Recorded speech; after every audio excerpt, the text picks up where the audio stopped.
Hey crew, it's Pitt, and I'm back with another Bible study.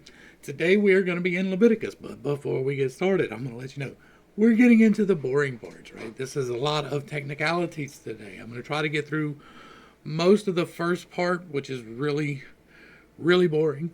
I get that. But we're going to go through them because it isn't necessary to go through all of this to understand what's going on. Before we get into it, if you're in this deep, then know I have an unconventional view of the Bible. I do not see it as the infallible Word of God. I see it as a control mechanism put in place by people to control the people around them. And that was not necessarily a bad thing, but it was a true thing. And that what we're getting into in Leviticus is the establishment of the Levitical order, right? This is the priesthood. This is the firm establishment of the priesthood as divinely inspired. And we're going to get into all of that. But I personally believe that every single time that you deal with a blood sacrifice, you are dealing with the wrong entity. So, for most of this book, we are going to be dealing with the wrong entity. If that sets you off and you have a problem with that, then this is not the Bible study for you. I hold unconventional beliefs, and I don't intentionally try to hurt people's feelings, but I'm not here to be persuaded to come back to conventional belief systems. That's not why I'm here. I'm here to give information, not necessarily to have a discussion about it. And now, let's talk Leviticus. There's going to be a lot of reading in this one, not a whole lot of discussing in this one, because, again, blood sacrifice is a terrible thing, and every single time that it has been used wrong. And so, Leviticus 1, the laws for the burnt offerings. And then the Lord called to Moses and spoke to him from the tent of meeting, saying, Speak to the Israelites and tell them, when any of you brings an offering to the Lord, you may bring your offering as an animal from the herd or the flock. If one's offering is a burnt offering from the herd, he is to present an unblemished male. He must bring it to the entrance to the tent of meeting for its acceptance before the Lord. He is to lay his hand on the head of the burnt offering so it can be accepted on his behalf to make atonement for him. And he shall slaughter the young bull before the Lord, and Aaron's sons, the priests, are to present the blood and sprinkle it on all sides of the altar at the entrance to the tent of meeting. Next, he is to skin the burnt offering and cut it into pieces. The sons of Aaron the priest shall put a fire on the altar and arrange wood on the fire. Then Aaron's sons the priests are to arrange the pieces, including the head and the fat, atop the burning wood on the altar. The entrails and legs must be washed with water, and the priest shall burn all of it on the altar as a burnt offering, an offering made by fire, a pleasing aroma to the Lord. If, however, one's offering is a burnt offering from the flock, from the sheep or the goats, he is to present an unblemished male. He shall slaughter it on the north side of the altar before the Lord, and Aaron's priests, the sons, are to sprinkle its blood against the altar on all sides. He is to cut the animal into pieces, and the priest shall arrange them, including the head and the fat, atop the burning wood that is on the altar. The entrails and legs must be washed with water, and the priest shall bring all of it and burn it on the altar. It is a burnt offering, an offering made by fire, a pleasing aroma to the Lord. If instead one's offering to the Lord is a burnt offering of birds, he is to present a turtle dove or a young pigeon. Then the priest shall bring it to the altar, twist off his head, and burn it on the altar. Its blood should be drained out on the side of the altar, and he is to remove the crop with its contents and throw it to the east side of the altar in the place for ashes. He shall tear it open by its wings and without dividing the bird completely. And the priest is to burn it on the altar atop the burning wood. It is a burnt offering, an offering made by fire, a pleasing aroma to the Lord. So this is the technicalities of making the sacrifices, right? This is establishing that Aaron and Aaron's sons are the ones that do the actual sacrificial ceremonies. They the kill it here in this manner, use it this way, and burn it this way. The parts that are getting burned are the terrible parts that nobody would want to eat anyway, right? The entrails, the head. The fat is a little bit iffy, like there are uses for fats. Maybe they weren't aware of it, I don't know. But this is a firm establishment of these are the rules, this is how it's to be done, and going forward you should know this. I have personal beef with the altar by itself, because first off, the altar is not to be cut, hewn, chiseled, or made by the hands of man, right? We have an altar made by the hands of man in exquisite detail, very detailed things. We are not to, like, the laws that we were given in the beginning were very simple. Go forth, be fruitful, multiply. Love the Lord thy God with all your heart, soul, and mind, and love your neighbor, shed no blood of man. That's the sum of the law. Here we get into a lot of very technical, very, very technical, minute micromanagements of your life. Almost all of them have a reason, but are not something that is going to keep you from going to heaven, even though it's considered a sin. Here. All right, so that is Leviticus 1. Leviticus 2, laws for the grain offerings. When anyone brings a grain offering to the Lord, his offering must consist of fine flour. He is to pour olive oil on it, put frankincense on it, and bring it to Aaron's sons, the priests. The priest shall take a handful of the flour and oil together with the frankincense, and burn this as a memorial portion on the altar, an offering made by fire, a pleasing aroma to the Lord. The remainder of the grain offering shall belong to Aaron and his sons. It is a most holy part of the offering made by the fire to the Lord. This is the provision for the priest, right? These sacrifices, they take the parts that they don't want, or a sacrificial part, and they make the ceremony of saying, "You're forgiven, my son."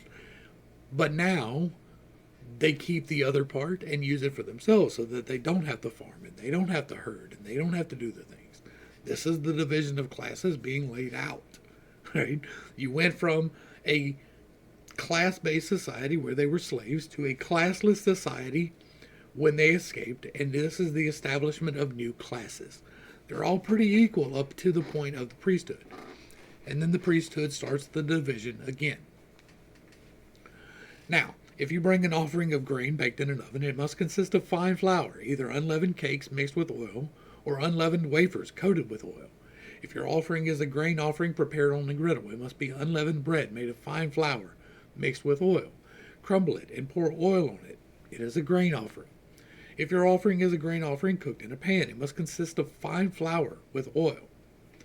When you bring to the Lord the grain offering made in any of these ways, it is to be presented to the priest, and he shall take it to the altar. The priest is to remove the memorial portion from the grain offering and burn it on the altar as an offering made by fire, a pleasing aroma to the Lord. But the remainder of the grain offering shall belong to Aaron and his sons. It is a most holy part of the offerings made by fire to the Lord. No grain offering that you present to the Lord may be made with leaven, for you are not to burn any leaven or honey as an offering made by fire to the Lord. That's interesting. You may bring them to the Lord as an offering of first fruits, but they are not to be offered on the altar as a pleasing aroma. You shall season each of your grain offerings with salt. Interesting.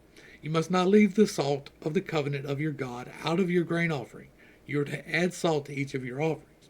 And so the priests didn't have to get it by themselves and add it later, right? Because they didn't know.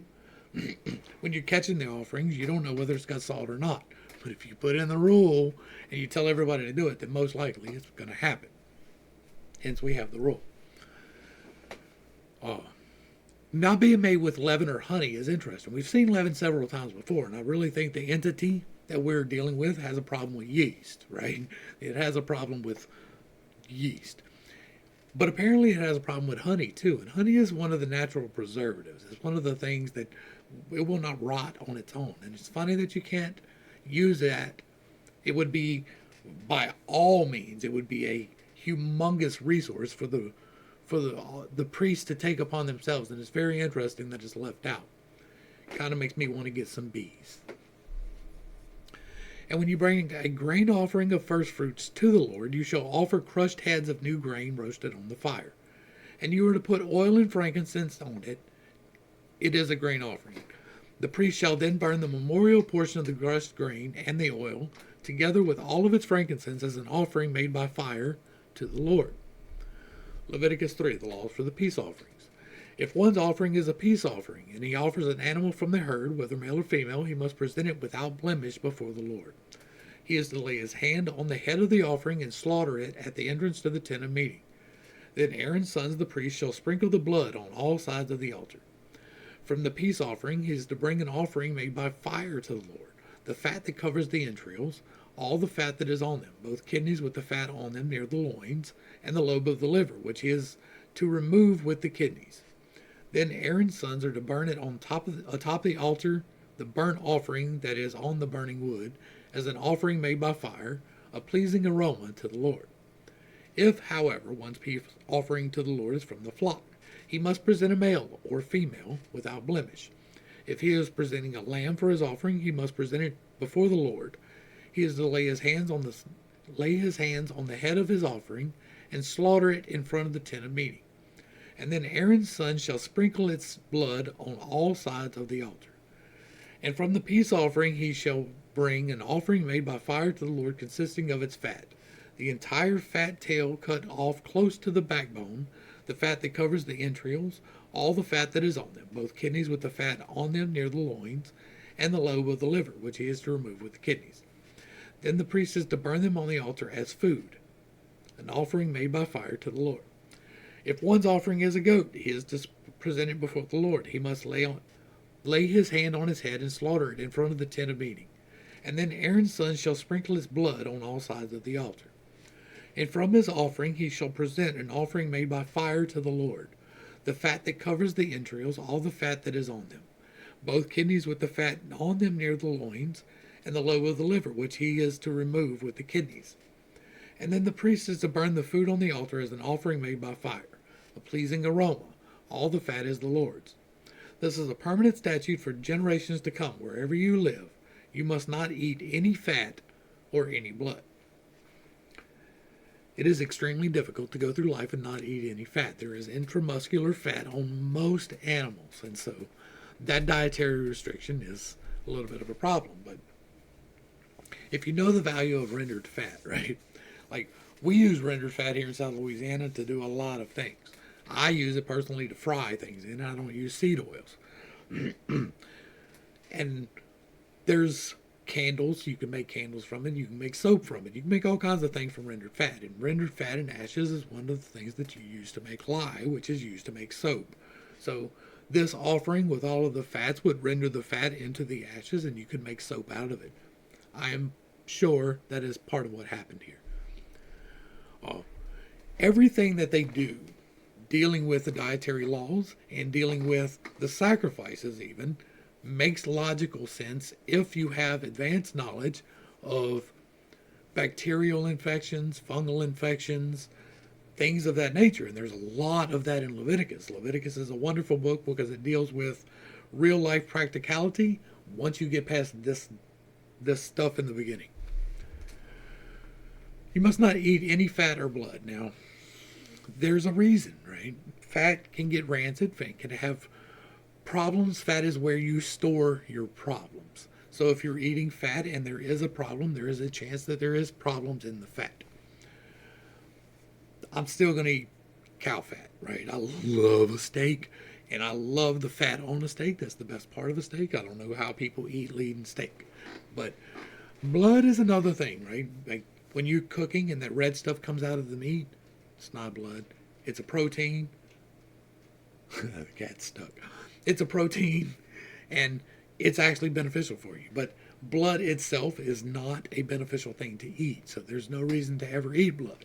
But people were probably doing it. And so we get a law saying don't do that. All right, now the laws for the sin offerings. Leviticus 4. And then the Lord said to Moses, tell the Israelites to do as follows with one who sins unintentionally against any of the Lord's commandments and does what is forbidden by them.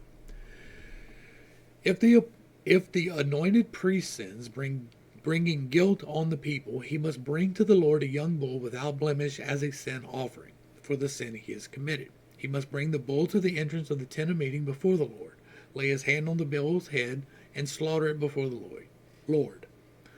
And then the anointed priest shall take some of the bull's blood and bring it to the tent of meetings.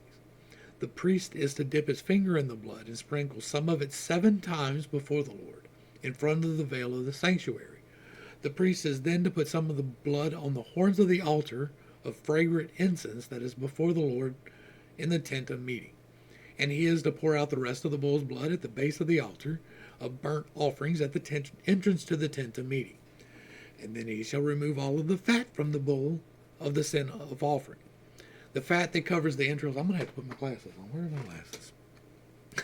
This is a wall of text. So. And he is to pour out the rest of the bull's blood at the base of the altar of burnt offerings at the entrance of the tent of meeting. Then he shall remove all of the fat from the bull of the sin offering, the fat that covers the entrails, all of the fat that is on them, both kidneys with the fat on them near the loins and the lobe of the liver, which he is to remove with the kidneys, just as the fat is removed from the ox of the peace offering. And then the priest shall burn them on the altar of burnt offering. But the hide of the bull and all its flesh, with its head and leg and its entrails and dung, and all the rest of the bull he must take outside of the camp to ceremonially clean place where the ashes are poured out. And there he must burn it on a wood fire on the ash heap. Now, if the whole congregation of Israel strays unintentionally, and the matter escapes the notice of the assembly, so that they violate any of the Lord's commandments and incur guilt by doing what is forbidden, when they become aware of the sin they have committed, then the assembly must bring a young bull as a sin offering, and present it before the tent of meeting. The elders of the congregation are to lay their hands on the bull's head before the Lord, and it shall be slaughtered before the Lord. Then the anointed priest is to bring in some of the bull's blood into the tent of meeting, and he is to dip his finger in the blood and sprinkle it 7 times before the Lord in front of the veil. He is also to put some of the blood on the horns of the altar that is before the Lord in the tent of meeting, and he must pour out the rest of the blood at the base of the altar of the burnt offering at the entrance of the tent of meeting. And he is to remove all of the fat from it and burn it on the altar. He shall offer this bull just as he did the bull for the sin offering.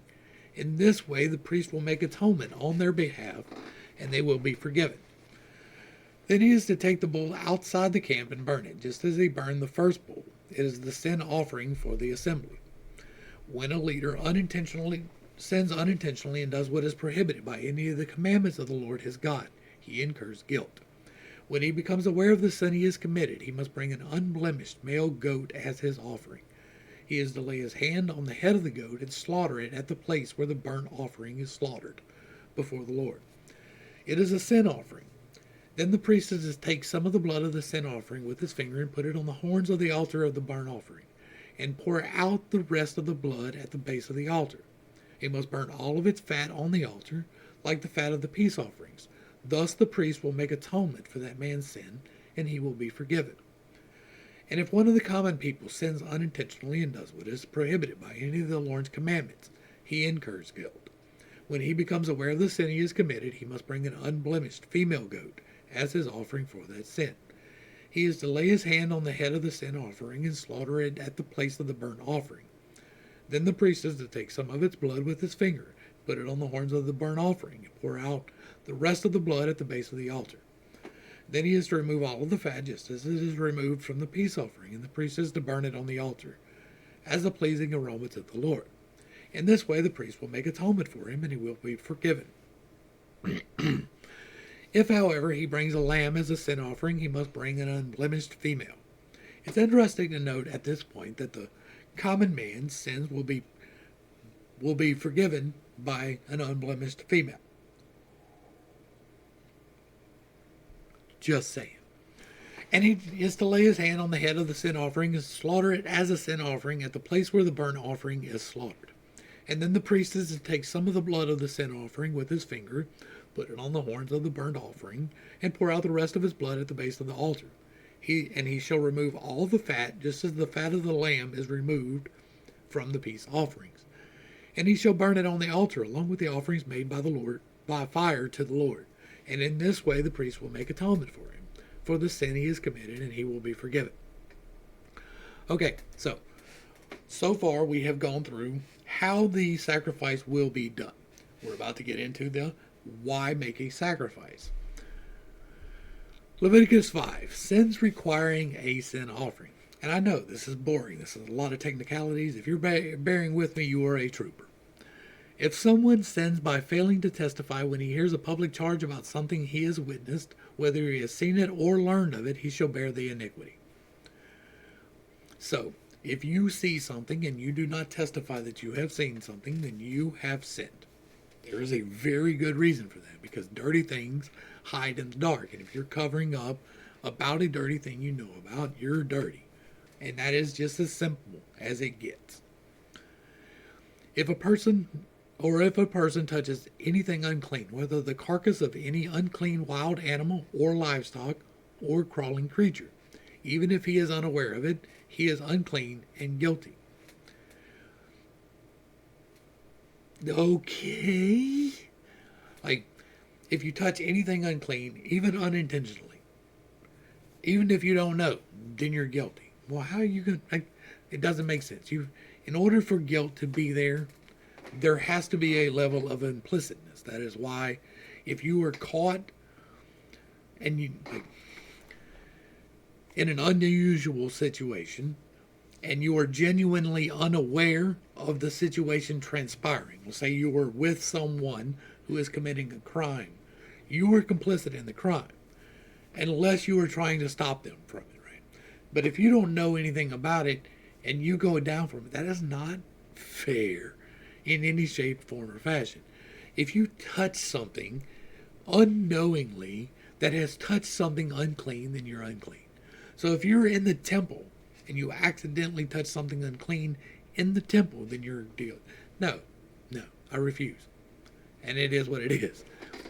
If he touches human uncleanness, anything by which one becomes unclean, even if he is unaware of it, when he realizes it, he is guilty. Now, if you do something and you know it's dirty, that's one thing. And if you do something and you find out it's dirty, that's a whole nother thing. If you do find out it's dirty, then yeah, make your restitution to the Lord. I don't believe it's a sin offering, right? I don't believe there's any blood required, ever. But once you become aware of something, then yes, you are held responsible for it. You're held responsible for the level of awareness that you have. So if you're touching things that are disgusting, then clean yourself. That is what the whole of the law was about, because all of the things that they were forbidden to touch can cause disease and illness if you do. Not necessarily will cause, but can cause. You can catch various diseases from the things that they tell you not to do. If someone swears thoughtlessly with his lips to do anything, good or evil, in whatever matter a man may rashly pronounce an oath, even if he is unaware of it, when he realizes it, he is guilty in the matter. That's an interesting one, because what this is telling you to do is to not be unfaithful in the things that you say. The practicality of this law is that if you tell somebody you're going to do it with conviction, I absolutely am going to do this, then that's a sin. That's the practicality of this. Not doing what you say, but just saying it. Like people say all the time, you hear this all the time, I swear to God, if that person does this, I'm going to do this. Right? That is a sin. But it is in smaller matters than that as well. If someone incurs guilt in one of these ways, he must confess the sin he has committed, and he must bring his guilt offering to the Lord for the sin he has committed, a female lamb or goat from the flock as a sin offering. And the priest will make atonement for him concerning his sin. Again, I haven't touched on that here, but the sin offering and its whole conception is to put a price for you to pay. Not necessarily because the price has to be paid, because there is no requirement on forgiveness from God other than you asking for it. But if you have a financial incurment that comes from sinning, you are less likely to sin. That is the whole point of the law. That is what the entirety of it was for, was to help you be incentivized to do the right thing, because men need incentives, not because God needed it from you. Like, God himself does not need you to kill a goat. God can kill a goat. If you were sacrificing your value that is invested in the goat because you messed up. It shows that you're contrite. But what it becomes is, I can do this thing as long as I go buy a goat. If, however, he cannot afford a lamb, he may bring to the Lord as restitution for his sin 2 turtle doves or 2 young pigeons. One as a sin offering and the other as a burnt offering. He is to bring them to the priest, who shall first present the one for the sin offering, and he is to twist its head all at the front of its neck without severing it. Then he is to sprinkle some of the blood of the sin offering on the side of the altar, and the rest of the blood is drained out at the base of the altar. It is a sin offering. And the priest must prepare the second bird as a burnt offering according to the ordinance. In this way the priest will make atonement for him for the sin he has committed, and he will be forgiven, and the priest will get to eat the other one. But if he cannot afford 2 turtle doves or 2 young pigeons, he may bring 1/10 of an ephah of fine flour as a sin offering. He must not put olive oil or frankincense on it, because it is a sin offering. And that's because the priest is going to take just a little bit and mix the oil in there and burn that for you, so that he can keep the rest without it spoiling from the oil in it. That's why. That's why this happens. And in this the priest will make atonement for him for any of these sins he committed, and he will be forgiven. The remainder will belong to the priest like the grain offering. Laws for guilt offerings. And then the Lord said to Moses, if someone acts unfaithfully and sins unintentionally against any of the Lord's holy things, he must bring his guilt offering to the Lord, an unblemished ram from the flock, of proper value. Now, this is if he sins against God's things, against the things of the temple or the priesthood, right? It was a female for his sins, but if he sins against the temple or God or any of that, then it's got to be a young male. And he must bring his guilt offering to the Lord, an unblemished ram from the flock of proper value in silver shekels according to the sanctuary shekel. It is a guilt offering. Regarding any holy thing he has harmed, he must make restitution by adding 1/5 of its value to it and giving it to the priest, who will make atonement on his behalf with the ram as a guilt offering, and he will be forgiven. If someone sins and violates any of the Lord's commandments, even though he was unaware, he is guilty and shall bear his punishment. He is to bring to the priest an unblemished ram of proper value from the flock as a guilt offering, and then the priest will make atonement on his behalf for the wrong he has committed in ignorance, and he will be forgiven. It is a guilt offering. He was certainly guilty before the Lord. So you might ask, what constitutes needing a sin offering? Well, let's go through it. That's Leviticus 6. Sins requiring a guilt offering. And the Lord said to Moses, if someone sins and acts unfaithfully against the Lord by deceiving his neighbor in regard to a deposit or security entrusted to him or stolen, or if he extorts his neighbor, or finds lost property and lies about it and swears falsely, or if he commits any such sin that a man might commit. Well, that's broad. Once he has sinned and becomes guilty, he must return what he has stolen or taken by extortion, or the deposit entrusted to him, or the lost property he found, or anything else about which he has sworn falsely.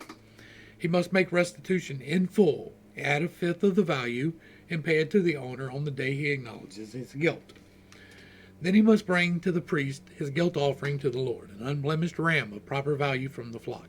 In this way the priest will make atonement for him before the Lord, and he will be forgiven for anything he might have done to incur guilt. The burnt offering. And then the Lord said to Moses, command Aaron and his sons that this is the law of the burnt offering. The burnt offering is to remain on the hearth of the altar all night until morning, and the fire must be kept burning on the altar. And the priest shall put on his linen robe and his linen undergarments, and he shall remove from the altar the ashes of the burnt offering that the fire has consumed, and place them beside it. Then he must take off his garments, put on the other clothes, and carry the ashes outside the camp to a ceremonially clean place. The fire on the altar shall be kept burning. It must not be extinguished. Every morning the priest is to add wood to the fire, arrange the burnt offering on it, and burn the fat portions of the peace offerings on it. The fire shall be kept burning on the altar continually. It must not be extinguished. It is important to note that at this point in time, they're in the wilderness. They don't have a city, they don't have a town, they have a camp that they move. And so it's got to be extremely difficult to keep the fire burning. It's just important to point that out timeline-wise, right? This is before they conquer the land of Israel. The grain offering. Now, this is the law of the grain offering. Aaron's son shall present it before the Lord in front of the altar. The priest is to remove a handful of fine flour and olive oil, together with all of the frankincense from the grain offering, and burn the memorial portion on the altar as a pleasing aroma to the Lord. Aaron and his sons are to eat the remainder. It must be eaten without leaven in a holy place.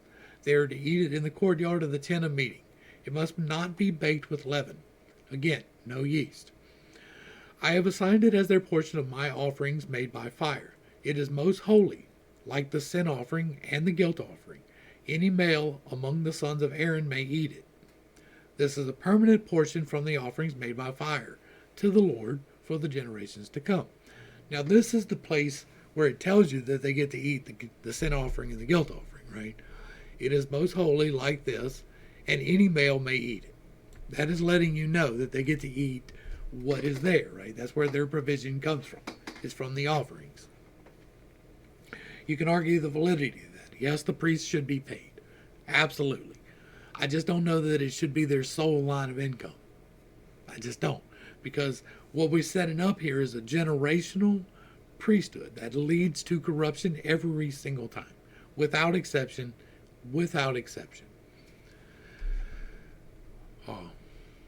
It is prepared with oil on a griddle. Wait. Then the Lord said to Moses, this is the offering that Aaron and his sons must present to the Lord on the day he is anointed. 1/10 of an ephah of fine flour as a regular grain offering, half of it in the morning and half in the evening. It is to be prepared with oil on a griddle. You are to bring it well kneaded and present it as a grain offering, broken in pieces, a pleasing aroma to the Lord. This is like pita bread, right? The priest, who is one of Aaron's sons, will be anointed to take his place, as is to prepare it. As a permanent portion for the Lord, it must be burned completely. Every grain offering for a priest shall be burned completely. It is not to be eaten. This is for the priest. The sin offering. All right. I told y'all this was going to be a boring one. And the Lord said to Moses, tell Aaron and his sons that this is the law of the sin offering. In the place where the burnt offering is slaughtered, the sin offering shall be slaughtered before the Lord. It is most holy. The priest who offers it shall eat it. It must be eaten in a holy place, in the court of the tent of the meeting. Anything that touches its flesh will become holy, and if any of the blood is spattered on a garment, you must wash it in a holy place. The clay pot in which the sin offering is boiled must be broken.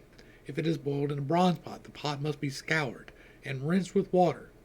Any male among the priests may eat it. It is most holy. But no sin offering may be eaten if its blood has been brought into the tent of a meeting to make atonement in the holy place. It must be burned. We're not going to get into today the radiation effects of the most holy place and why you probably don't want to eat things that were brought inside of it. We've talked about that a good deal in Exodus. We don't really need to talk about it now, but the inside the tent physically changes you. Leviticus 7, the guilt offering.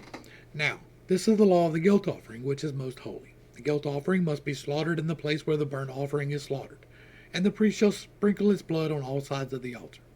All of the fat from it shall be offered, the fat tail, the fat that it covers the entrails, both kidneys with the fat on them near the loins, and the lobe of the liver, which is to be removed with the kidneys. The priest shall burn them on the altar as an offering made by fire to the Lord. It is a guilt offering. Every male among the priests may eat of it. It must be eaten in a holy place. It is most holy. The guilt offering is like the sin offering. The same law applies to both. It belongs to the priest who makes atonement with it. As for the priest who presents a burnt offering for anyone, the height of that offering belongs to him. Likewise, every grain offering that is baked with an oven or cooked in a pan or on a griddle belongs to the priest who presents it. And every grain offering, whether dry or mixed with oil, belongs equally to all the sons of Aaron. The peace offering. Now, this is the law of the peace offering that one may present to the Lord. If he offers it in thanksgiving, then along with the sacrifice of thanksgiving he shall offer unleavened cakes mixed with olive oil, unleavened wafers coated with oil, and well-kneaded cakes of fine flour mixed with oil.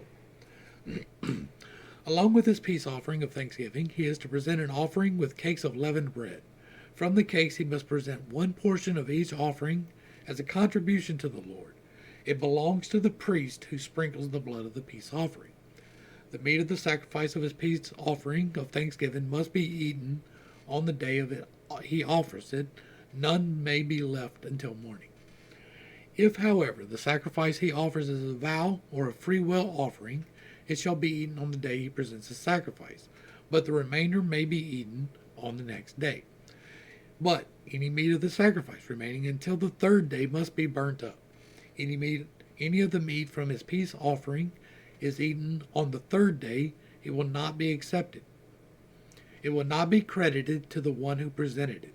It shall be an abomination, and the one who eats of it shall bear his iniquity. This is an important, very important insight into the ceremony behind what is going on here. Because previously what has been led to believe is that what is happening is the burning of the offering is the acceptance. But it's not.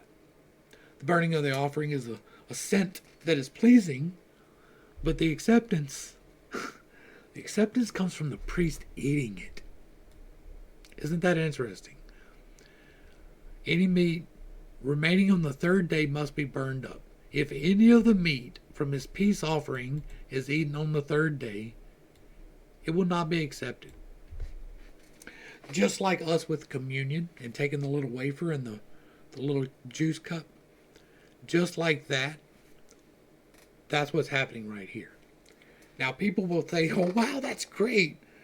I don't necessarily find it so because of my stance on what the actual sacrifice actually means, right? Jesus came to put an end to blood sacrifice, and we made a whole ceremony about continuing to eat his blood and meat. Just saying. Consuming his blood. Didn't we just read, you shall not consume blood? But we transfigure the blood, right? Okay. It will not be, I'm not going to get off on that rant now. We will deal with that in the New Testament. It will not be credited to the one who presented it. So not only are you getting the credit for it that day, but you're getting credit for it the second day. Right? When they eat it the second day, you're getting credit for it. And the one who eats it shall bear his iniquity. So what you're doing is, by eating the sacrifice, you're passing the iniquity on to God. That's the concept behind it. And that's just... Meat that touches anything unclean must not be eaten. It is to be burned up.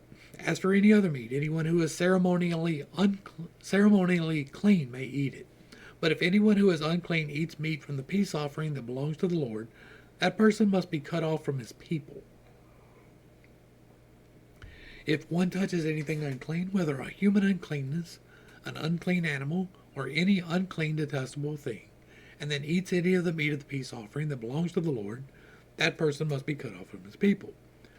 Well, here's where we have one of those problems. Is because we saw before, you're guilty if you unintentionally and unknowingly touch something. So if you have unintentionally and unknowingly touched something unclean, and then you touch the sacrifice, you have to be cut off from your people, cast out into the desert with no recourse. Sounds merciful. Fat and blood forbidden.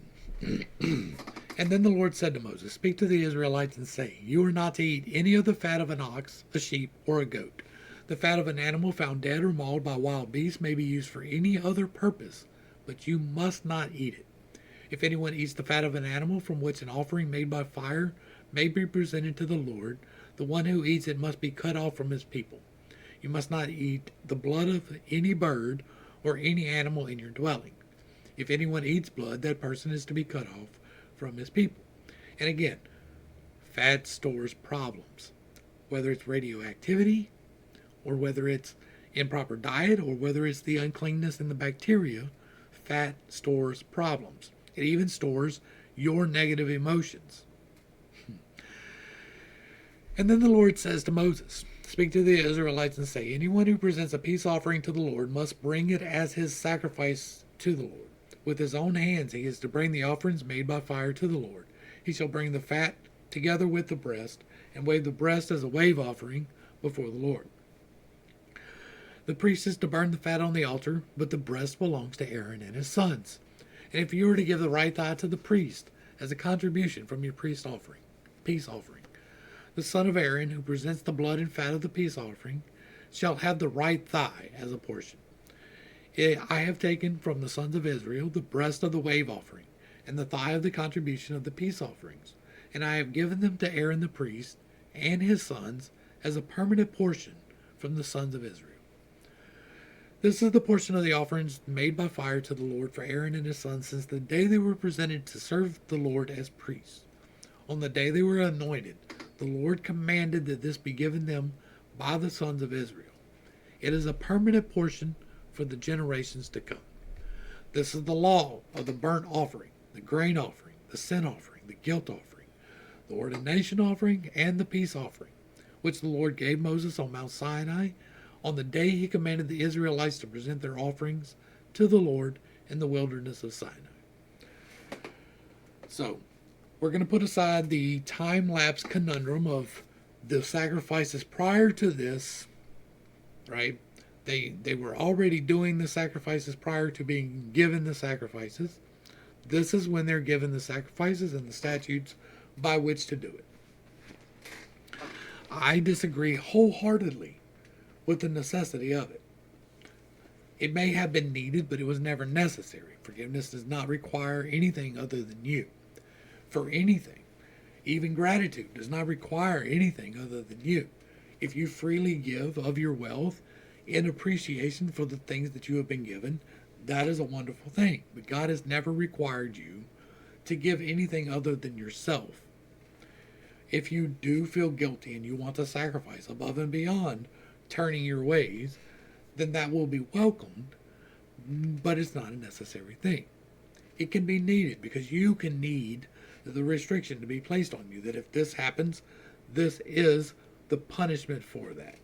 That is what this whole book is wrapped around.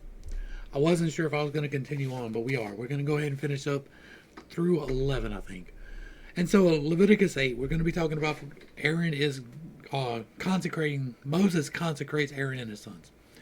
And then the Lord said to Moses, take Aaron and his sons, their garments, the anointing oil, the bull, the sin offering, the 2 rams, and the basket of unleavened bread, and assemble the whole congregation at the entrance to the tent of meeting. All right, here's where we're playing catch up to Exodus, because this happened at the end of Exodus. This is happening at a coinciding time, right? And so Moses did as the Lord had commanded him, and the assembly gathered at the entrance to the tent of meeting.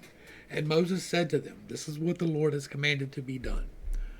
And then Moses presented Aaron and his sons and washed them with water. He put the tunic on Aaron and tied the sash around him, clothed him with the robe and put the ephod on him.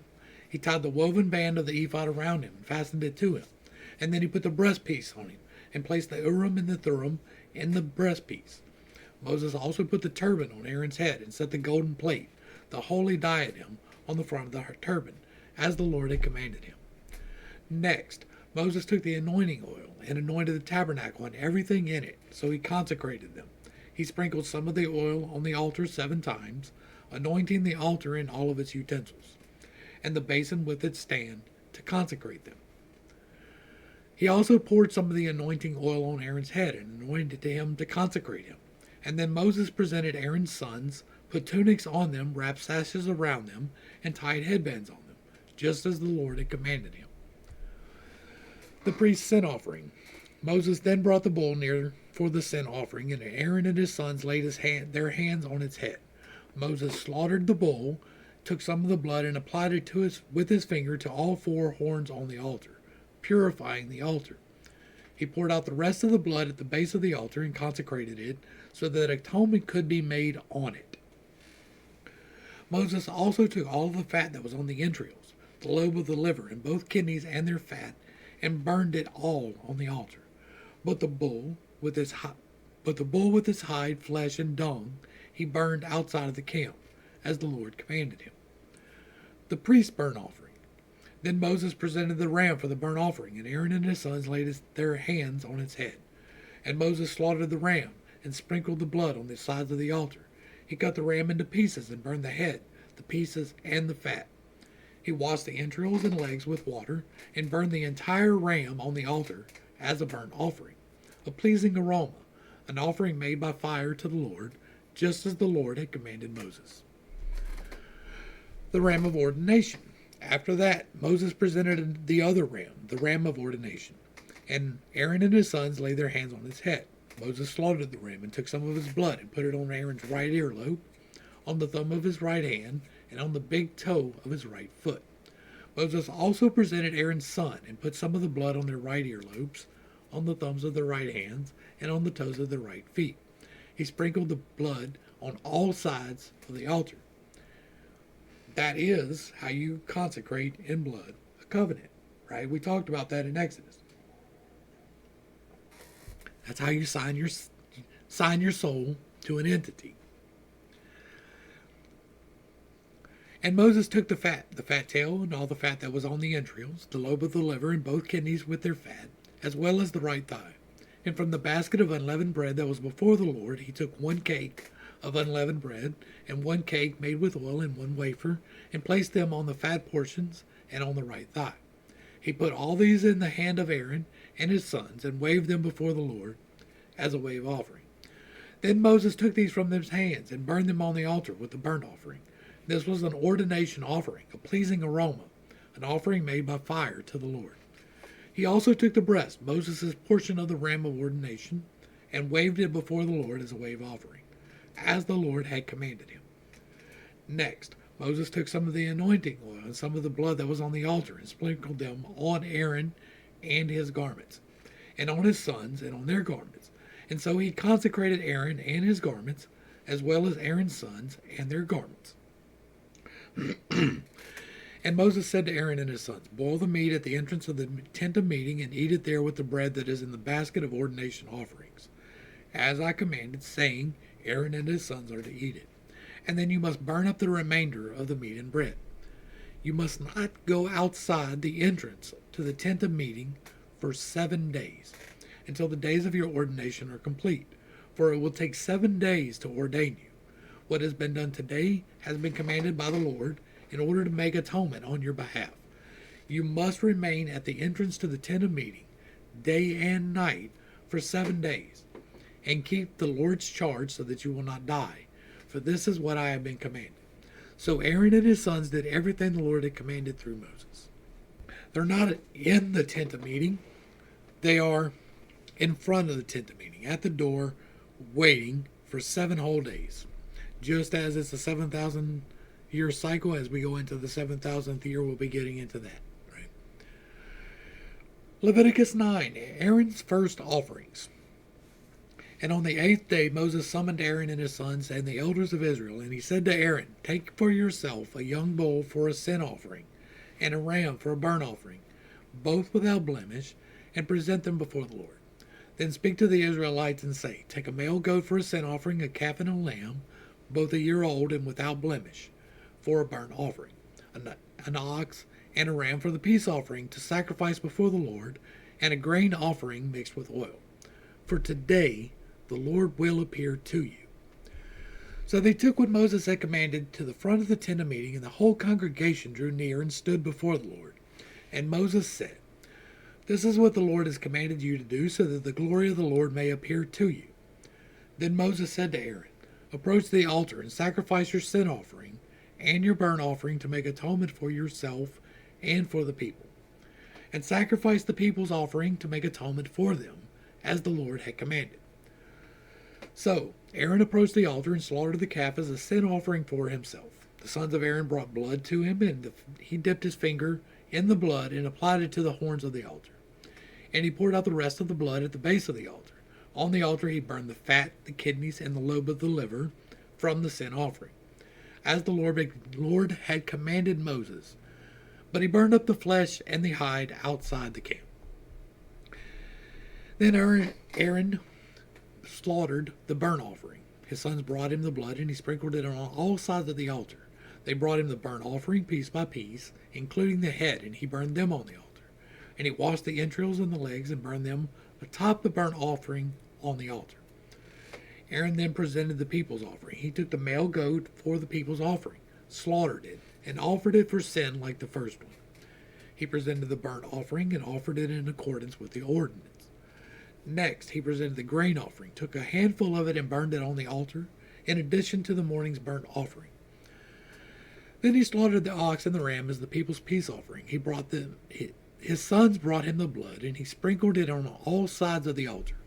They also brought the fat portions from the ox and the ram, the fat tail, the fat covering the entrails, the kidneys, and the lobe of the liver, and placed these on the breast. Aaron burned the fat portions of the altar, but he waved the breast and the right thigh as a wave offering before the Lord, as Moses had commanded. And Aaron lifted his hands towards the people and blessed them. And having made the sin offering, the burnt offering, and the peace offering, he stepped down. Moses and Aaron then entered the tent of meeting, and when they came out, they blessed the people, and the glory of the Lord appeared to all the people. Fire came out from the presence of the Lord and consumed the burnt offering and the fat portions on the altar. And when all the people saw it, they shouted for joy and fell face down.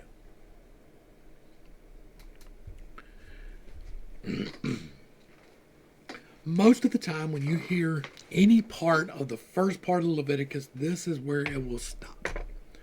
It will stop here for a very good reason, because now we have the ordination of the Lord.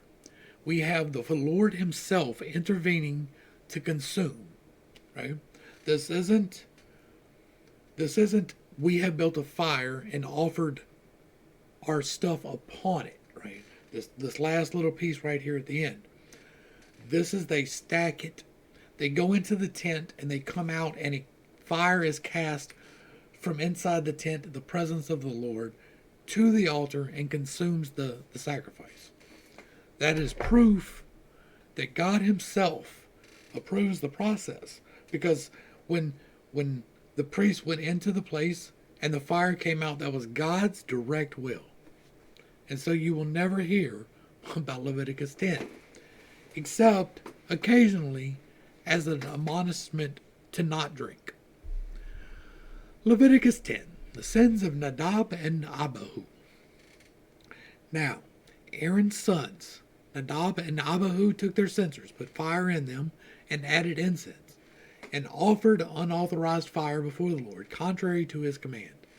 So fire came out from the presence of the Lord and consumed them, and they died in the presence of the Lord. They didn't know what they were doing, and they went in there, and they were consumed. Now, you can take that as divine will. I think they didn't know how to. They were trying to manipulate something that they did not have a grasp on yet. And we will find out why. And then Moses said to Aaron, "This is what the Lord meant when he said, 'To those who come near me I will show my holiness, and in the sight of all the people I will reveal my glory.'" But Aaron remained silent. His two sons just got burnt up inside this contraption that Moses has convinced them to build. Moses summoned Mishael and Elzaphan, sons of Aaron's uncle Uzziel, and said to them, "Come here, carry the bodies of your cousins outside the camp, away from the front of the sanctuary." So they came forward and carried them, still in their tunics, outside the camp as Moses had directed. And then Moses said to Aaron and his sons Eleazar and Ithamar, "Do not let your hair become disheveled. Do not tear your garments, or else you will die, and the Lord will be angry, and the whole congregation. But your brothers, the whole house of Israel, may mourn on account of the fire that the Lord has ignited. You shall not go outside the entrance to the tent of meeting, or you will die, for the Lord's anointing oil is on you." So they did as Moses instructed. So here we have some strange instructions, right? I am sure by this point they have procedures for getting rid of dead bodies. But instead of the priests taking care of these particular bodies, they call in their cousins from outside and make sure that you carry them away from the sanctuary. Right? This weapon, as we have discussed in Exodus, it uses radiation, and these bodies have now become radiated. The priests are exposed to radiation on a regular basis. The extra levels of radiation these bodies would entail would very likely shorten their lifespan by a great deal. So they call some people who are uninvolved with the normal radiation to come haul it out. It's no different than having a problem at the nuclear plant and calling in some contractors to come clean it up. But this next part is interesting too. These are the holy people, right? These are the ones God has chosen to be his representatives. It is Aaron and his sons. We've talked extensively about how I don't agree with that in Exodus. I'm not going to rehash that, but here we have again. And then the Lord said to Aaron, you and your sons are not to drink wine or strong drink when you enter the tent of meeting, or else you will die. This is a permanent statute for the generations to come. You must distinguish between the holy and the common, between the clean and the unclean, so that you may teach the Israelites all the statutes that the Lord has given them through Moses. The reason why we have this verse is because Aaron's sons were drunk when they went in there and started the fire. When they got consumed by the weapon, they were drunk. Because alcoholism runs in the family, right? And then Moses said to Aaron and his remaining sons, Eleazar and Ithamar. And so that's Moses' only two sons remaining, Eleazar and Ithamar. Take the grain offering that remains from the offerings made by fire to the Lord, and eat it without leaven beside the altar, because it is most holy. You shall eat it in a holy place, because it is your share and your son's share of the offerings made by fire to the Lord. For this is what I have been commanded. And you and your sons and daughters may eat the breast of the wave offering and the thigh of the contribution in a ceremonially clean place, because these portions have been assigned to you and your children from the peace offerings of the sons of Israel. They are to bring the thigh of the contribution and the breast of the wave offering, together with the fat portions of the offering made by the fire, to wave as a wave offering before the Lord, and it will belong permanently to you and your children, as the Lord had commanded. And later Moses searched carefully for the goat of the sin offering, and behold, it had been burned up. And he was angry with Eleazar and Ithamar, Aaron's remaining sons, and asked, why didn't you eat the sin offering in the holy place? For it is most holy. It was given to you to take away the guilt of the congregation by making atonement for them before the Lord. And since this blood was not brought inside the holy place, you should have eaten it in the sanctuary area, as I commanded. But Aaron replied to Moses, behold, this very day they presented their sin offering and their burnt offerings before the Lord. And since these things have happened to me, if I had eaten a sin offering today, would have been acceptable in the sight of the Lord. And when Moses heard this explanation, he was satisfied. This was added because this was a known argument, right? This is one of those things where it is something that everybody knows, so you have to include it and incorporate it. But it is very interesting that the priests were not prepared in the proper way to do the thing that they were called to do, and it is recorded as being that. There was no reason to record this other than to let us know that the priests mess up too, right? The priests drink strong drink, they have problems. The priests don't do the things that they're commanded to do, just like everybody else. And so we don't need to deify our priests. We're going to go ahead and wrap that up, because when we come back, we'll be getting into the actual clean and unclean things. As boring as that may be, there is useful knowledge hidden all inside of there. There are things that may be handy in the coming months all inside of there. I wanted to get this part out of the way because I do not believe in the blood sacrifice. I believe everything that's associated with it is the wrong thing. But at the level of knowledge that they had, maybe. I will go as far as maybe. I believe that they were dealing with the wrong entity. I believe that everybody from Abram on was dealing with the wrong entity. And so that's where I'm at with it. We're still going to run through the entirety of the book.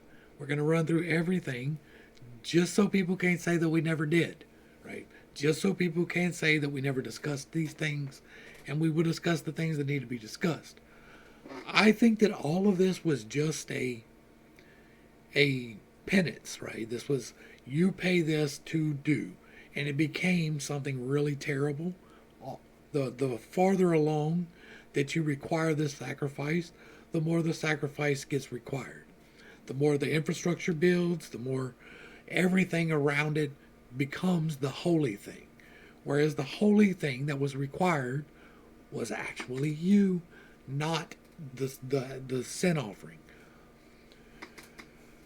I believe that Jesus came to put an end to the blood offering, and that we went a whole different direction, and we will deal with that in the New Testament. We will be getting into the useful parts of Leviticus next, so it will not be as long as this one, and hopefully not as boring. If you paid attention to this long, I appreciate you hanging out. I appreciate y'all.